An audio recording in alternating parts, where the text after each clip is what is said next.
so many varieties right Oh, there. yeah, So many. yeah. Now, why do you go to that area to say fish and stay rather than go out for the tuna? What makes them want to stay in there? Well, I mean, I mean, not that the tuna's not sporty, but the speckled trout, redfish, flounder, that's pretty fast and furious, kind of sporty.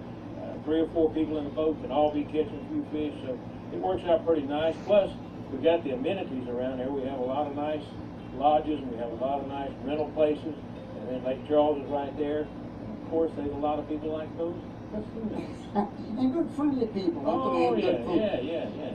So why we do this? You know, when people go to the store and buy cans of tuna, I often wonder why, if they have access to the amount of tuna, even if you don't fish in Louisiana, all you have to do is put a nice fresh steak in boiling water with a little bit vinegar on it like that, and boil it just for about 30 minutes or about 3 minutes or so until you see how it's getting nice and white right there? Cooks really fast. And when it comes out of there, this is what it looks like right here. I just poached it very quickly, but now I add seasoning because I'm going to jar my own tuna. Now, Napoleon was the one who actually went out and solicited the scientists of his day. He said it only needed to march on its stomach. So they needed to figure out a way to preserve food. So there was a great scientist of that day, Nicholas Appert, who came up with the idea of boiling a jar with liquid in it to seal and purify it, and the canning process began at that time. It was Napoleon who made that happen. So I'm going to take all of this beautiful tuna that's already boiled, and I'm going to put it in this olive oil poach. This is at 180 degrees, the olive oil.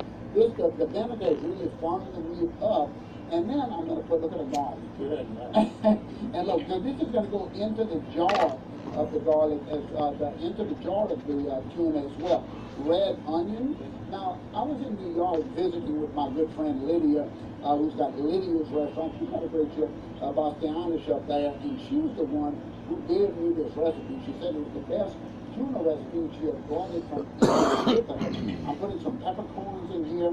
Of course, some of these nice little peppers. And you can see just by looking at this like this. Let me turn this fish over for you. You're going to see. Look at the other side. See how it's all cooked already? It's almost, and that vinegar is really farming up the meat. Now here, the olive oil, you see it's not boiling or frying. The tuna is just picking up all of that beautiful flavor in there. Now, what I have here, I've taken this, and I've already jarred it into this jar here. You see what I did? I took some of the big cloves of garlic. You can see the tuna in here. That's after it's come out of this skillet for about 10 minutes or so. A little peppercorns, lemon wedges, and then I can put this like here and move the oil. Let's just say this is cooked for a while.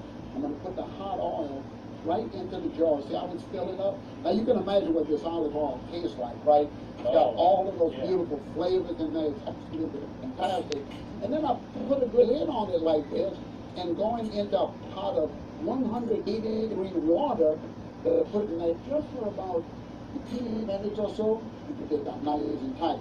And I'm going to seal the jar, pop it over at 18 minutes on the counter, and it'll be just like this. Be preserved for years to come. And what I do with it, take a look at this. That beautiful little tuna. Why? This is fresh tuna salad right out of the Gulf of Mexico, just with a little mayonnaise and fresh. Nothing's going to be fresher or better than that. And we got it right out of our own Gulf water. It's just absolutely beautiful. And y'all, you don't want to go anywhere because we have one more dish to share with you before you're done.